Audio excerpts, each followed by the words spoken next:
Ni mwanasiasa ambaye amegombea mara 6 kuwania nafasi ya kwenda bungeni kuwawakilisha wananchi wa jimbo la Manyoni Magharibi kupitia vyama mbalimbali vya siasa kama vile TLP, Chadema na baadaye aliamua kujiunga na Chama cha Mapinduzi CCM.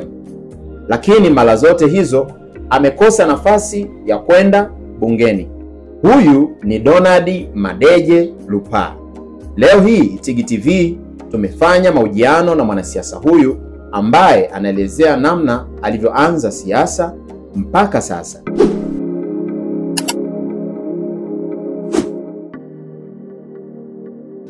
Asante. Kwa jina najulikana kwa jina Donald Madeje Lupaa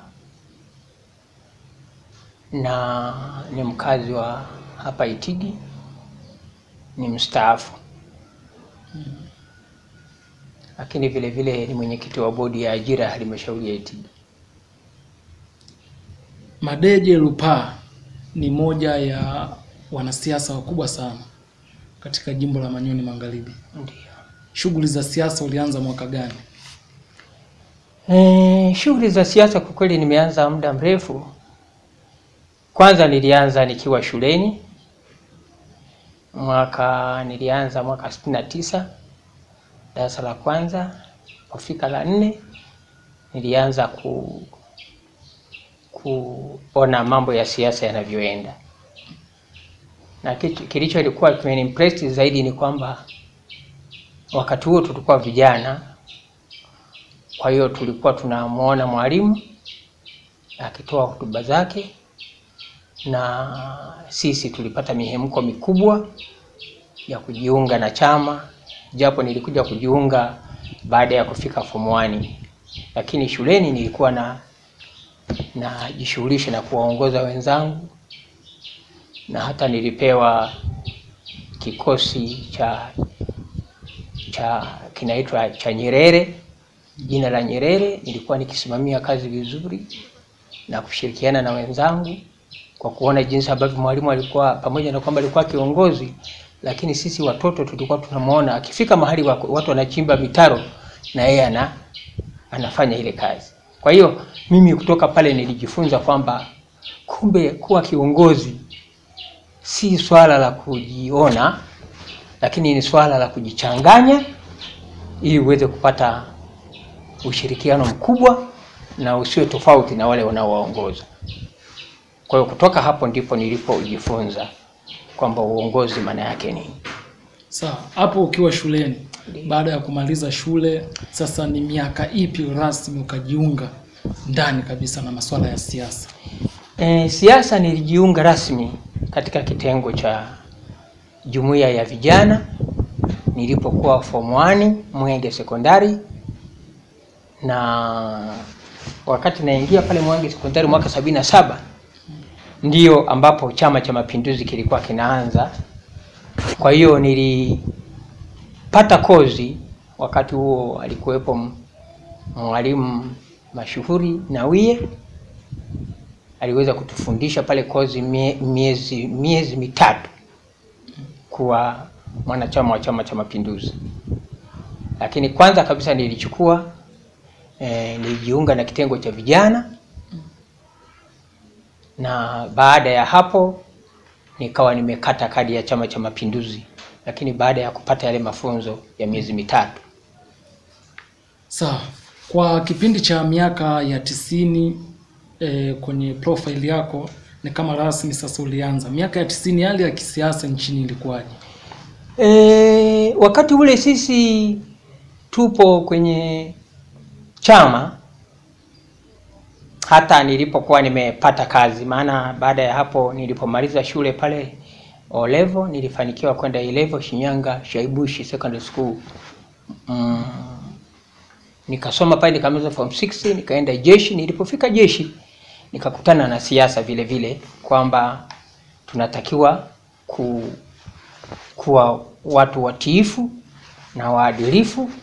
Nikarecall kule shule tulipokuwa tukisoma, tulifundishwa kwenye siasa, kipindi cha siasa, ile kozi ya miezi mitatu. Nikarecall nikakuta na jeshini nako mtindo ni ule ule kwamba inabidi muhakikishe mnakwenda kujitolea kwenye nchi yenu, na kuhakikisha kwamba mnaitumikia nchi yenu ipasavyo kwa elimu ambayo mmeipata. Kwa hiyo kwa kifupi tu ni kwamba hata wakati nasoma, nilikuwa nasoma ili nihakikishe ninakwenda kufanya kazi ambayo chama cha wakati huo cha CCM kinasema, cha TANU kinasema nini. Kwa hiyo nilikuwa nakwenda kwa malengo. Kwa hiyo siasa mwaka 90 nilipoanza kazi mwaka 84, wakati huo siasa ilikuwa imeshika hatamu, kwa sababu hata kwenye ofisi mimi niliajiriwa ofisi ya Rais Management ya utumishi wa umma mwaka 84. Wakati huo serikali nayo ilikuwa imepunguza watumishi 9,000. Lakini vile vile kulikuwa kuna kitu kinasema, wanasema ili uende chuo kikuu inabidi ukae miaka 2. Lakini kwa bahati nzuri mimi nikapata direct employment, nikaajiriwa moja kwa moja. Kwa hiyo nikaingia kazini. Nilipoingia kazini nako nikaikuta siasa. Na kila ofisi ya serikali kulikuwa na ofisi ya mwenyekiti wa CCM. Kwa hivyo vikao vyetu vya kwenye management pamoja na mambo ya shughuli za kazi kwa ujumla, ilikuwa lazima mwenyekiti wa CCM awepo ndani kwenye kikao. Kwa hiyo kila ofisi ya serikali ilikuwa na ofisi ya chama. Mwenyekiti wa chama alikuwepo ndani kwenye vikao vyetu vya. Kwa hiyo mambo ya siasa nilianza kuyaona hapo na yakaendelea, na baadaye mfumo wa vyama vingi ulipokuja, kwa kweli ilibidi tupate changamoto. Yaani tupate muhemko, kwa sababu ilionekana kwamba kuna haja ya kuwepo na mfumo wa vyama vingi. Na kwa utukutu nilionao kwenye siasa, niliona vizuri nifuatilie huu mfumo wa vyama vingi maana yake nini. Na nilipofuatilia kwa kina, na baada ya kupata mzunguko wa mawazo ya kutosha, na mwalimu akatoa maelekezo kupitia chama cha CCM kwamba mfumo wa vyama vingi ni vizuri ukubalike. Baada ya kura za maoni, kwamba watu wakasema 80% hatutaki, tunataka tuendelee na CCM na chama cha TANU. Wengine wakasema haiwezekani, inabidi vyama vingi viwepo, ilikuwa 20%. Sasa sisi, mwalimu alisema neno moja, ilibidi tuingie katika mfumo wa kupambania kwamba demokrasia ni nini maana yake. Na vyama vya siasa havikuonyesha dalili yote ya kwamba kuna ugomvi. Na katiba ilipobadilishwa mwaka 92, ikabidi mfumo wa vyama vingi uingie, na sisi tukiwa watumishi wa serikali. Kwa hiyo zile ofisi zilizokuwa ndani ya idara tulizokuwa nazo ikabidi zile ziondolewe. Kwa hiyo ofisi za chama ziliondolewa mwaka huo baada ya mfumo wa vyama vingi kupitishwa. Kwa tukabaki sisi kama serikali tunafanya kazi za serikali, lakini vile vile tunajihusisha na mambo ya siasa kwa utaratibu uliokuwa umewekwa na serikali. 92 mfumo wa vyama vingi unaanza. Ulikuwa tayari ni mwanasiasa sana. Kuna mchango wote ambao uliufanya katika mfumo wa kuanzisha vyama vingi? Kwa kweli baada ya mfumo wa vyama vingi kuanza, pamoja na utumishi, niliungana na wanasiasa wenzangu ambao wamenitangulia, wakina Sengondo Mvungi, akina Marando na Mapalala. Ikabidi tuanzishe mzunguko wa mfumo wa vyama vingi kwa juhudi kubwa. Lakini tulikuwa mimi nilikuwa mtukutu, nikauliza sasa sisi kama 20% tunasema vyama vingi, alafu hao wenzetu wanasema chama kimoja, itakuwaje? Lakini sasa mwalimu wakati akawa ametubeba, na chama cha TANU kikatubeba, CCM ikatubeba.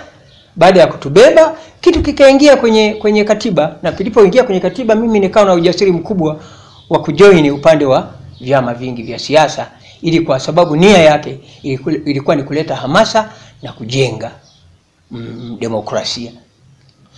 Baada ya mfumo wa vyama vingi kuanzishwa 92, 1995 rasmi uchaguzi kwa mara ya kwanza kwa mtindo wa vyama vingi ulianza.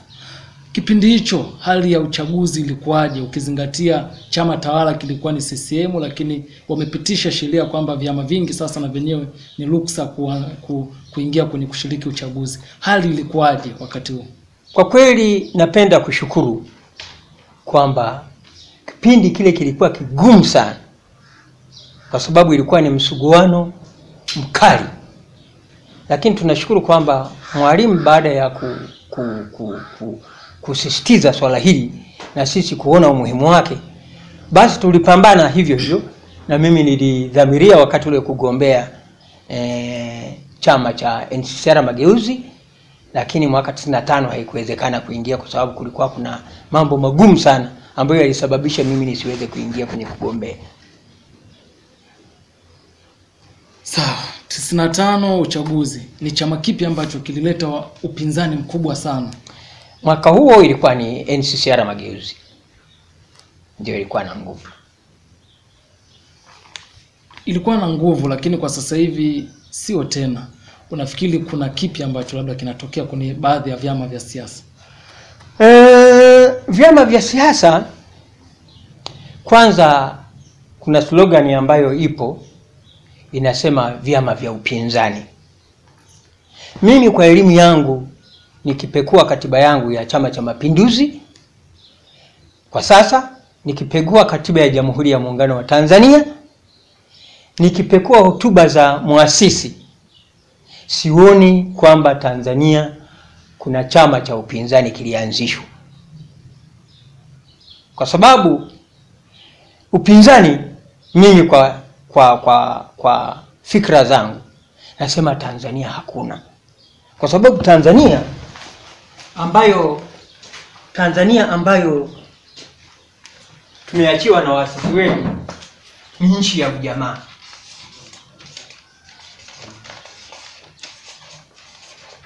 Tanzania ni nchi ya ujamaa, na mpaka sasa hivi ni nchi ya ujamaa.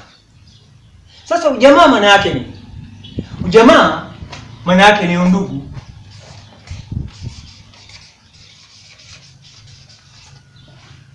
Na ujamaa maana yake ni uzalendo. Kutokana na katiba yetu ya Jamhuri ya Muungano wa Tanzania. Halafu Tanzania ni nchi ya ujamaa, demokrasia.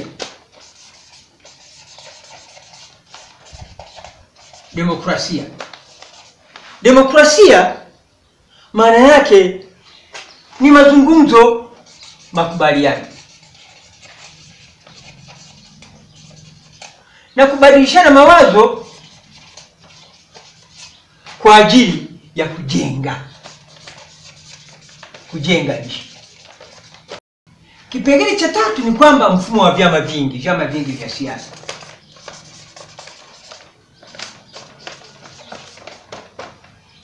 Hii ndio Tanzania yetu.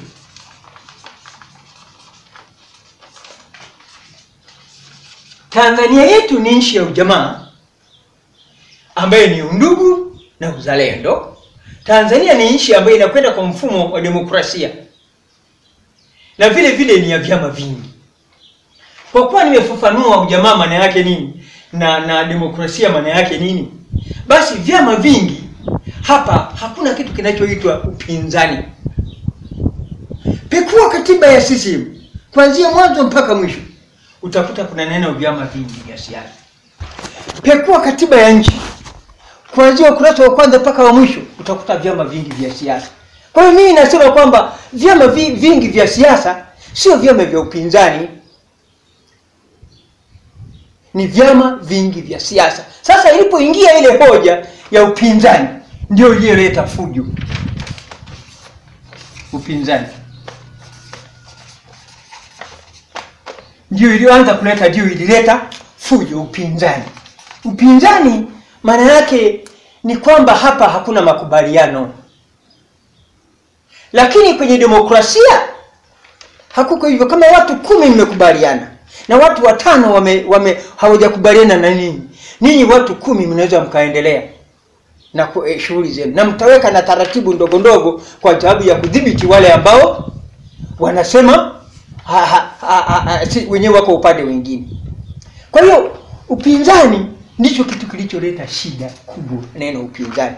Lakini kama hili neno lingesisitiziwa na vyama vingi vya siasa, tena vya kidemokrasia, vya kijamaa, wala kusingekuwa na msuguano ambao hauna maana.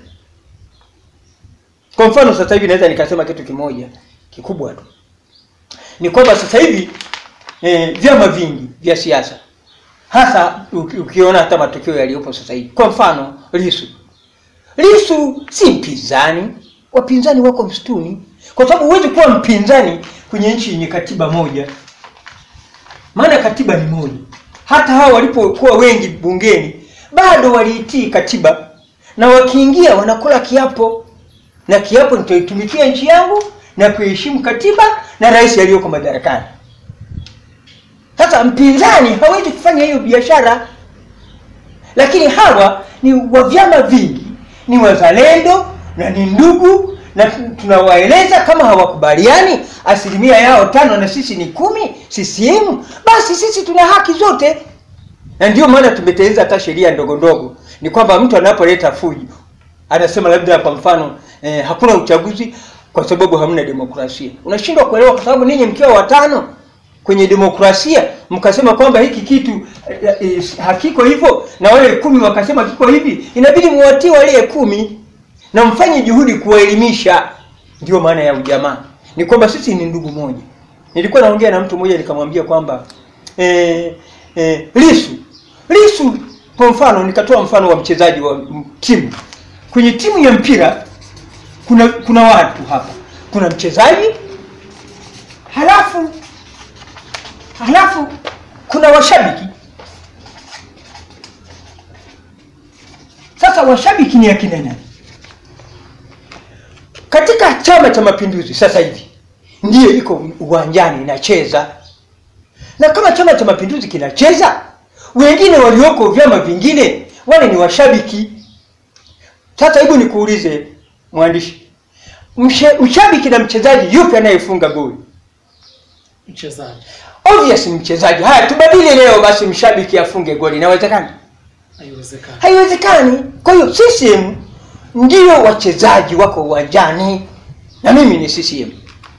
Maana hiyo umeniambia nieleze historia, kwa hiyo naeleza historia. Lakini hapa timu inachezwa uwanjani, ni Chama cha Mapinduzi ndio kinacheza. Na kwa sababu Chama cha Mapinduzi kinacheza, basi wengine ni washabiki. Sasa hatuwezi kupoteza muda mrefu na washabiki kwa sababu hawezi kufunga goli. Tunachotakiwa sisi kuweka kwa mfano ulio rais tu mmoja ambao ningependa kutoa ni kwamba tunataka nchi yetu ipate maendeleo.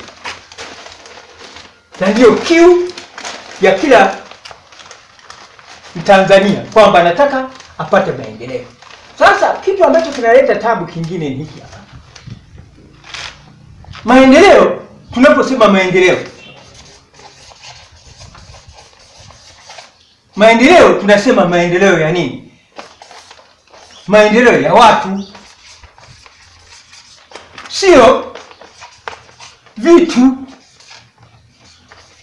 Hapa ndio mchaka huko. Tunaposema maendeleo, tuna maana maendeleo ya watu. Sasa maendeleo ya watu ni nini? Na vitu ni nini? Sasa hivi Mama Samia Suluhu Hassan amehakikisha kwamba anashusha mvua ya maendeleo ya miundombinu.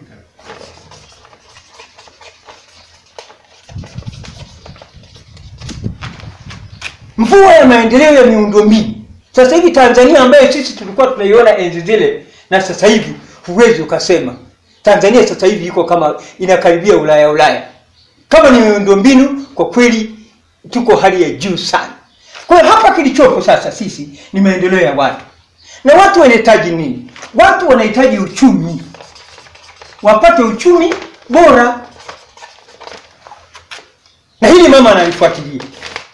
Mvua ya miundombinu, barabara, mashule, hospitali, mazahanati na mambo mengine yote vile ni vyombo vya maendeleo.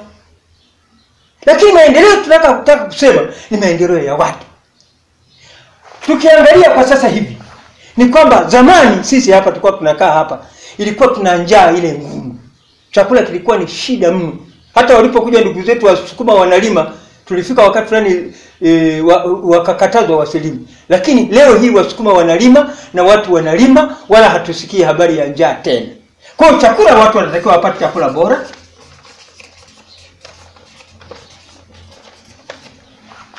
Makazi nayo, makazi na malazi. Halafu vile afya. Kwa kiwango kikubwa cha Chama cha Mapinduzi, kama ni swala la maendeleo, basi kiko juu. Kwa sababu sisi tulikuwa tunakula mama wakati wa kwenda kupanda mbegu. Unajaribu unasema sasa huyu baba anasema tukapande mbegu. Barabara, mashule yamejengwa kwa kiwango cha juu. Na mimi nasema hiyo ni mvua ambayo Mama Samia ameishusha na serikali ya CCM imeishusha. Ni mvua, maana ni kubwa na ni cha kiwango cha juu. Kwa hiyo wala hata ubishi sina. Sasa hivi kuna kazi ambayo Mama Samia anaifanya. Anahakikisha kwamba Watanzania wanapata uchumi bora. Na hii ya kazi ya miundombinu ni kazi ya serikali. Kazi ya serikali na ilani ya Chama cha Mapinduzi. Kwa hata kiongozi akichaguliwa hawezi kuleta barabara, kwa sababu yeye itabidi asimamie hii mvua ya miundombinu anayeiteremsha mama, asimamie ili iweze kukaa barabarani. Na kwa swala la chakula bora, sasa hivi Watanzania wana afya. Sio kama tulivyotoka kule. Tulikuwa wakati wa kilimo tunahangaika. Mama akienda kupanda mbegu, unataka ule hiyo mbegu, ili maana unaona kama yale mahindi yanapotea. Maana tulikuwa hali haikuwa nzuri ya chakula.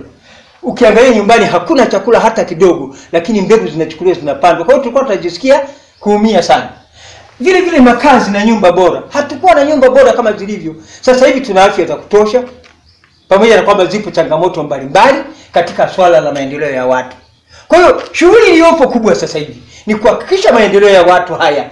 Chakula bora, makazi, malazi, afya bora, ili watu hawa waweze kufurahia mvua ya miundombinu aliyoiteremsha mama.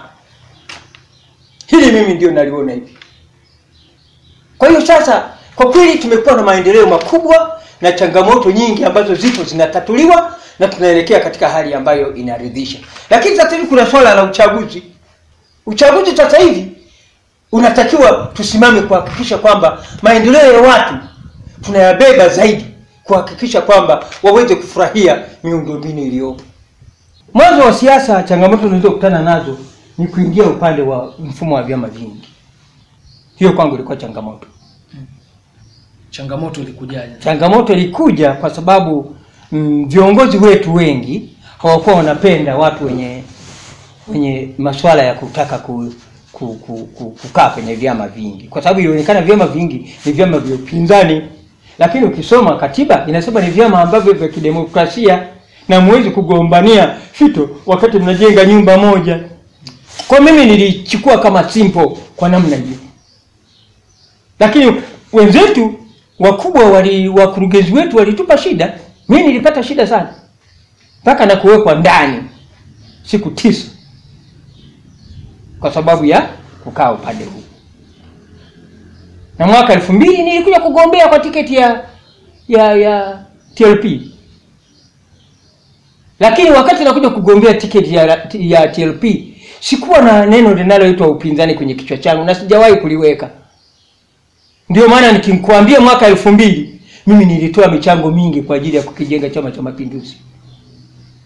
Kwa hiyo ni kwamba vyama hivi viko ndani ya katiba. Chama cha upinzani nani anakiweka ndani ya katiba yetu wakati tuna katiba moja tu ya Jamhuri ya Muungano wa Tanzania? Hivyo ni vyama vingi vya kizalendo tu. Na kama nilivyosema ni washabiki tu. Sawa. Mwanzo uligusia namna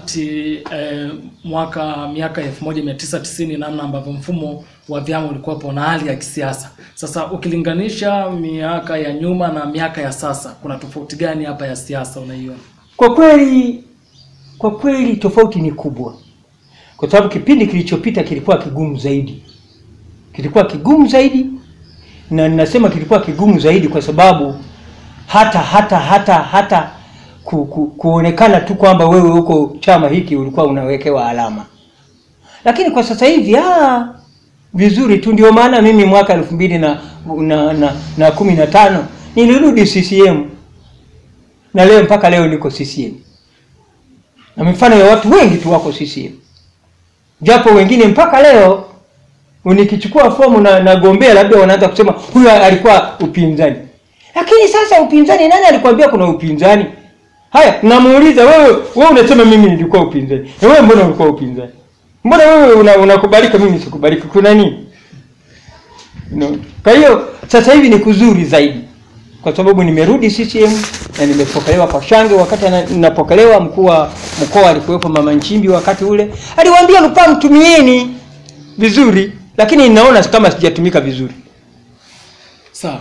Teknolojia na mitandao ya kijamii kuna namna imebadilisha mfumo wa siasa nchini? Imebadili sana. Kwa sababu sasa hivi watu kupata habari na taarifa, kwa mfano hata zinazozungumza sasa hivi Itigi nzima zitajulikana na dunia nzima zitajulikana. Lakini wakati ule ilikuwa ni kazi ngumu. Na nimewafurahia kwa sababu nilipenda hata wakati wa kura za maoni, wakati wa kutembea wabunge wanajinadi huko, tuwakaribishe mtembee na wale watakaoweza kuteuliwa kugombea. Ungependa kuona mabadiliko gani ya siasa nchini yanafanyika? Kwa kweli ningependa sana kusikia kitu kinachoitwa upinzani hakisikiki tena katika nchi hii. Nataka nisikie vile ni vyama vya kisiasa tena chini ya mfumo, tena chini ya katiba hii, katiba moja. Ili neno la upinzani mimi nisingelipenda, kwa sababu upinzani inaleta hisia mbalimbali ambazo hazina maana. Kwa mfano niseme tu kitu rahisi, yule jamaa ambaye wamemweka ndani, sikuona hata sababu za msingi, lakini ipo sababu ya msingi. Kwa nini ipo? Kwa sababu watu wakiwa 10 wamekubaliana kitu, halafu 5 hawa wakawa hawataki kutii, lazima hapo kunakuwa na msuguano. Kwa hiyo wako nika sehemu kadogo tu kakumdhibiti kwamba bwana wewe hatuwezi kutuzuia sisi nchi yetu isiendelee au tusilete maendeleo kwa sababu ya wewe hutaki. Wakati unaanza siasa mpaka hapa ulipofikia, umewahi kujutia kuingia kwenye siasa? Sijawahi kujutia. Kitu gani ambacho kinakupa nguvu zaidi ya kuendelea kuwepo kwenye siasa? Kinanipa nguvu zaidi kwa sababu kwanza katiba yetu ni njema.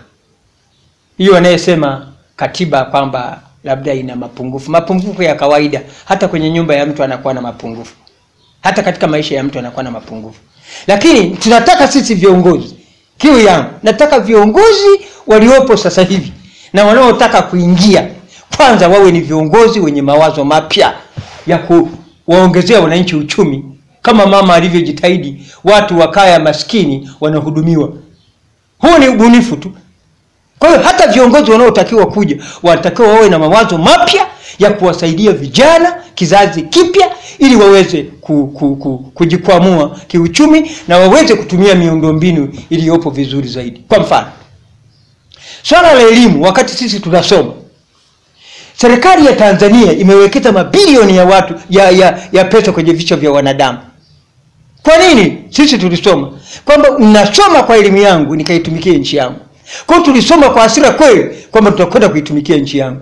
Lakini leo hii vijana wamemaliza vyuo vikuu, halafu wapo mitaani, hawana mahali pa kwenda, na ajira ni chache sana ukilinganisha na vijana waliomaliza. Hilo ni tatizo. Lakini sisi serikali inaendelea kuwekeza mabilioni ya pesa kwenye vichwa vya wanadamu ili waje kuitumikia nchi yao. Na mama anawekeza mabilioni ya pesa kwa lengo hili, ni kwamba kama vile mkulima anavyoweza kuchukua mbegu au akachukua ng'ombe akauza ili anunue trekta. Kwa hiyo mama anauza kila kitu na gharama zake kupita hata uwezo wa nchi. Sawa? Kuhakikisha anawekeza kwenye vichwa vya watu, ili wale watu watakaposoma waweze kuzalisha zaidi. Kama vile mtu aliyenunua trekta alikuwa analimia plau, sasa analimia trekta, maana yake anazalisha zaidi. Ndio maana siku moja nikawa naongea na katibu wangu wa Chama cha Mapinduzi Taifa, nikamwambia tunaweza tukasema tuna vijana wamesoma wengi, kweli tumewekeza na serikali imewekeza huko, na ile mikopo inabidi irudi. Sasa itarudije kama vijana hawa wote wanamaliza hawana kazi? Watarudishaje hiyo mikopo? Nikamwambia ni vizuri vijana wanapomaliza chuo kikuu, kwa mfano nikasema tuchukue pale study, maengineer wanamaliza wako 500.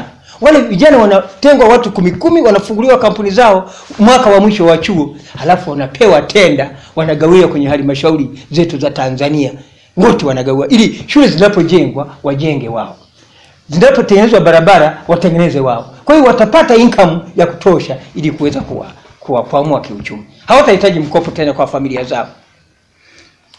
Sawa.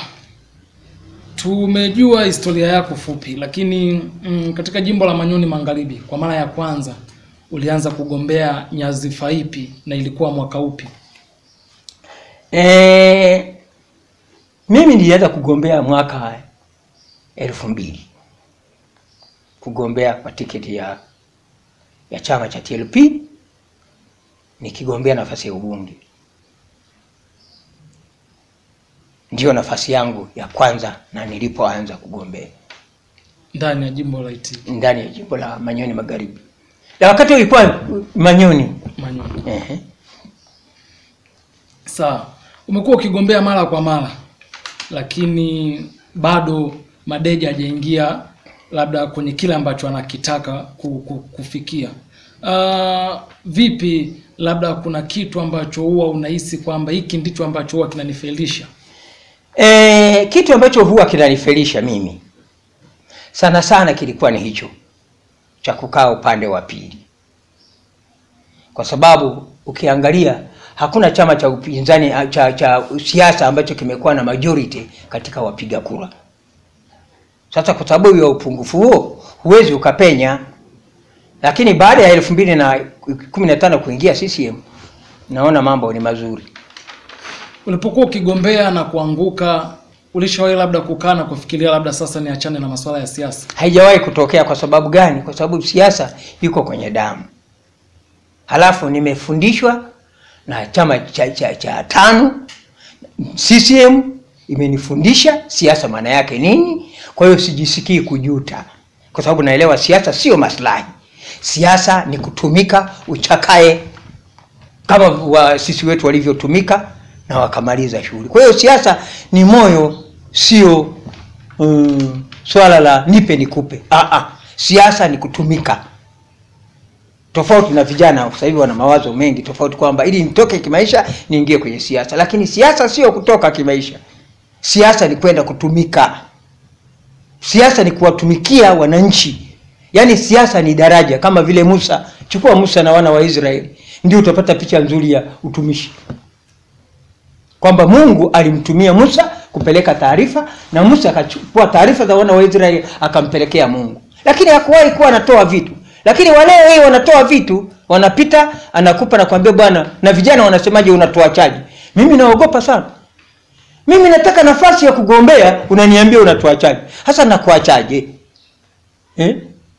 Kwa hiyo hili ndilo ambalo naliona mimi ambalo linanipa changamoto. Lakini siasa sio mchezo mchafu. Siasa maana yake ni maisha bora.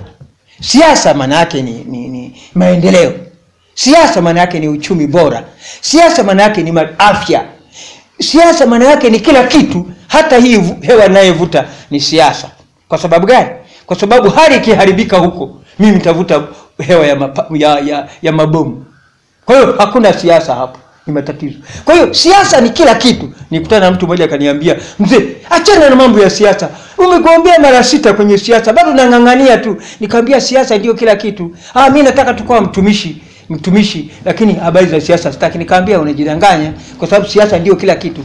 Kwa hiyo swala la kuwa kiongozi ni kwamba unataka kuwasaidia watu, kuwatoa mahali walipo, kutoka Misri kuwasogeza Kanani. Uchumi sasa hivi ni mbaya. Watu hata wangeweza kuanzisha hata mifumo mbalimbali ya kuwawezesha vijana kama vile halmashauri zinavyofanya.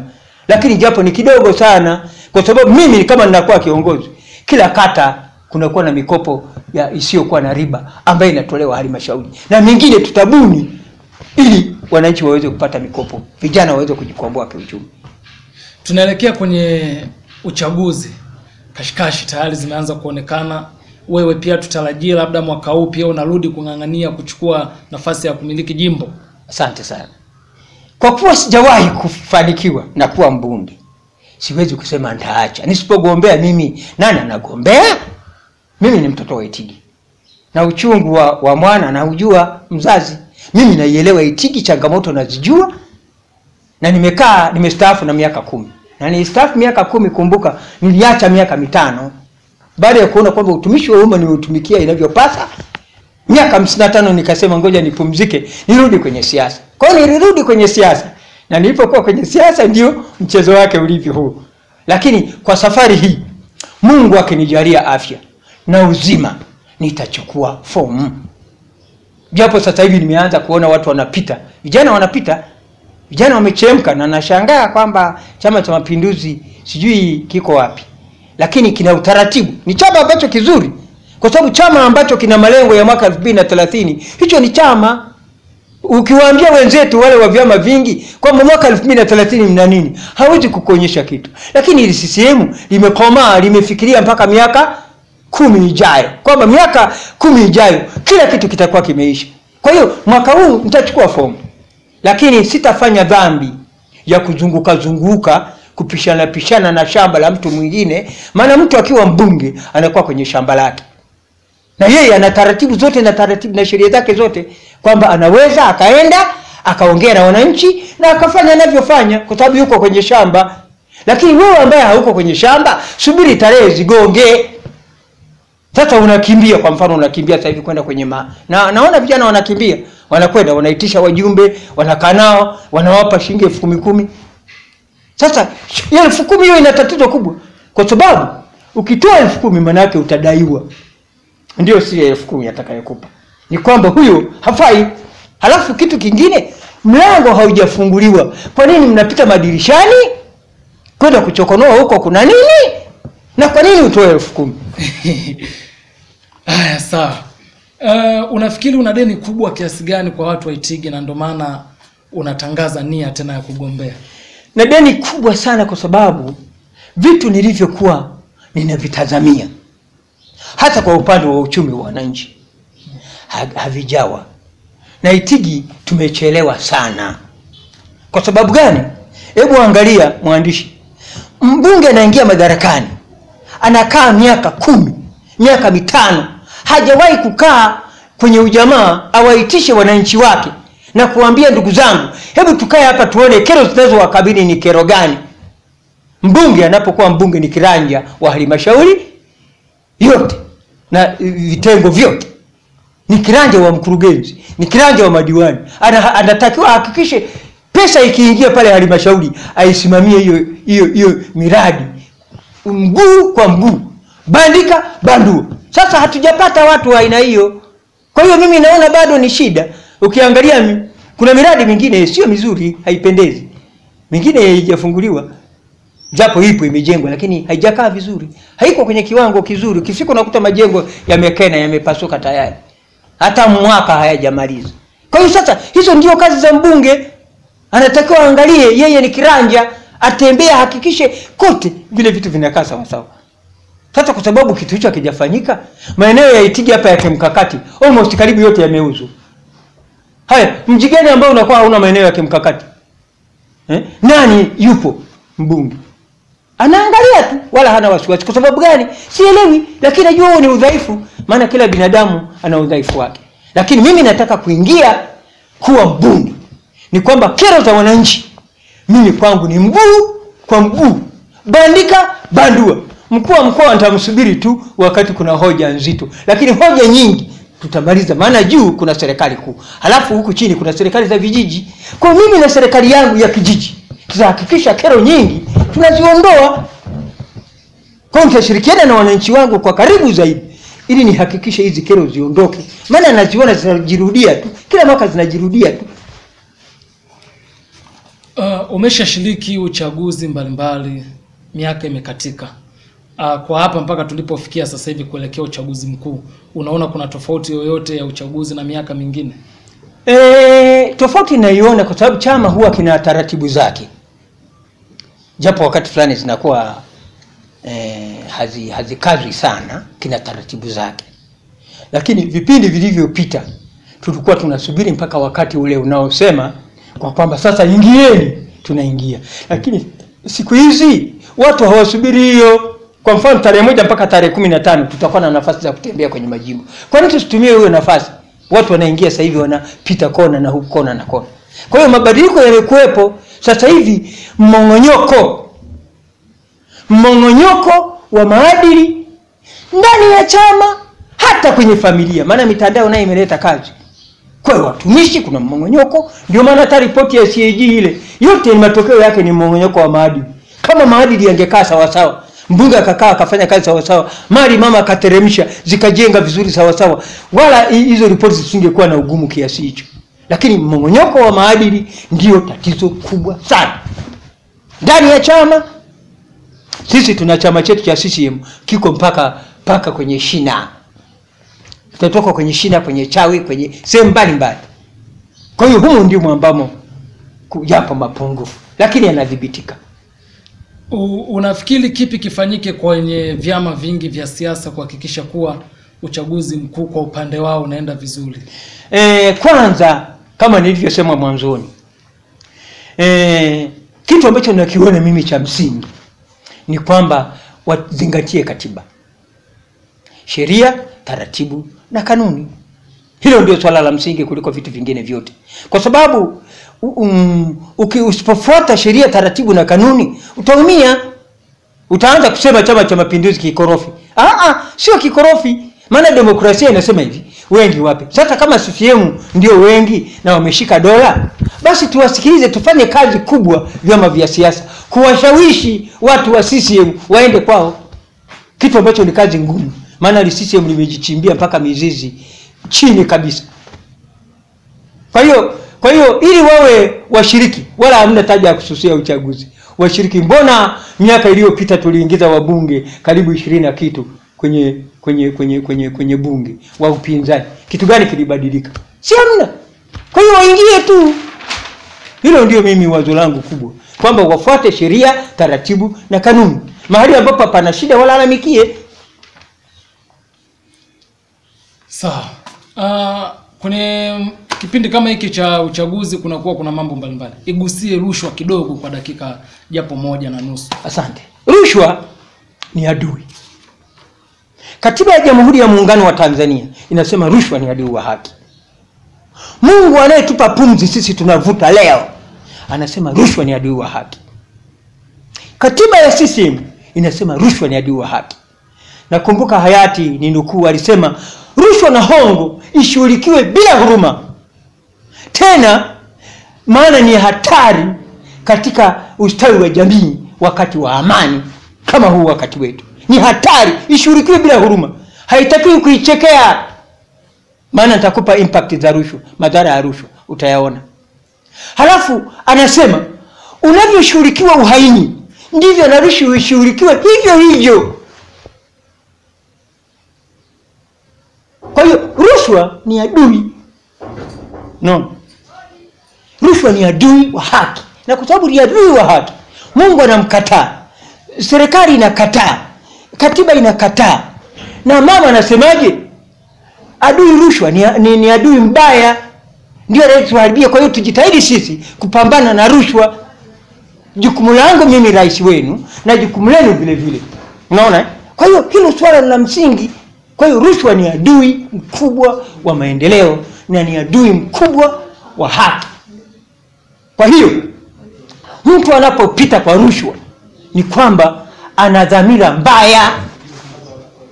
Ana dhamira mbaya. Na kwa sababu ana dhamira mbaya, basi ni kazi ngumu kuweza kuwahudumia wananchi inavyopaswa. Na mtu anapokupa 10,000 wewe au anakupa 30, ni kwamba anakupa hiyo hela ina sura mbili. Ni kwamba anataka baadaye ya kudai. Na atakapokuwa na kudai ni kwamba familia yako wewe mwenyewe utaathirika kwa sababu hutaweza kulipa.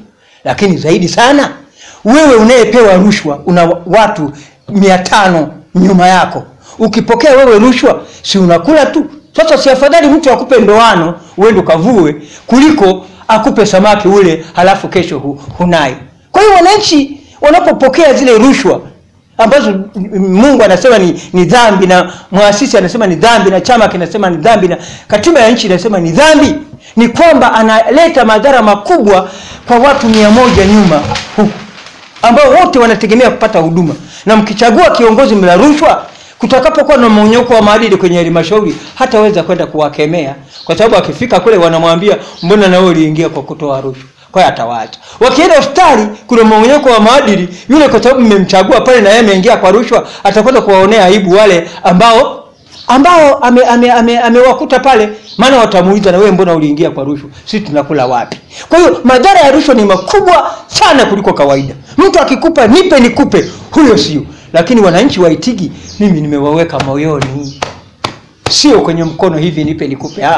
Kwa hiyo hasira yangu hiyo ndio nataka nionyeshe kwamba uongozi unaotakiwa sawa sawa na katiba ya CCM, sawa sawa na katiba ya nchi, unatakiwa uwe hivi na hivi na hivi, ili kizazi chenu kikae barabarani. Kwa kumalizia tu, toa wito kwa vijana kushiriki uchaguzi mkuu mwaka huu 2025. Asante sana. Mimi wito wangu kwa kweli kwa vijana, kwa sababu wao ndio wenye sindano ya kuitibu nchi hii. Sindano ya kuitibu nchi hii iko kwa vijana. Na wakiboronda wao, wasiposhiriki kikamilifu, na wasipo ikemea rushwa, ni kwamba watabunguliwa kama sawa na mtu aliye na mahindi magunia 100 ndani, halafu yote yamebunguliwa, atatamba tu nje, sisi vijana, lakini ndani kule yamebunguliwa mahindi yote. Kwa hiyo vijana nawapa wito wajiandikishe kwa wingi na wapige kura na waisimamie katiba yao ya nchi yao ya Tanzania hii. Katiba ya CCM waisimamie, maana ina maadili mazuri. Na wajiandikishe na wapige kura kweli. Na waangalie wale vijana wenzao wanakuja kuwapa shilingi 10,000. Wawaulize hiyo hela mmepata wapi? Vijana wawaulize. Halafu mtairudishaje? Maana mbunge wana haki akawapa hela kwa sababu yuko kwenye mfumo, anaweza akajua hata mfuko wa jimbo sawa. Wao wametoa wapi? Wengine wanatoa mabati. Umetoa wapi? Tulichimbiwa visima mpaka leo tumeachwa kwenye mataa. Kwa hiyo mtu anapoleta kitu ili nipe kitu, yule mtu sio mzuri. Halafu vijana wasubiri wakati filimbi ipigwe. Sasa hivi ni mapema mno kuingia kwenye madirisha badala ya kusubiri milango ifunguliwe. Kwa hiyo hilo tangu ndio kubwa. Nikushukuru sana, lakini kwa wakati mwingine pia tutakuja na tutafanya darasa jingine. Asante sana. Karibuni.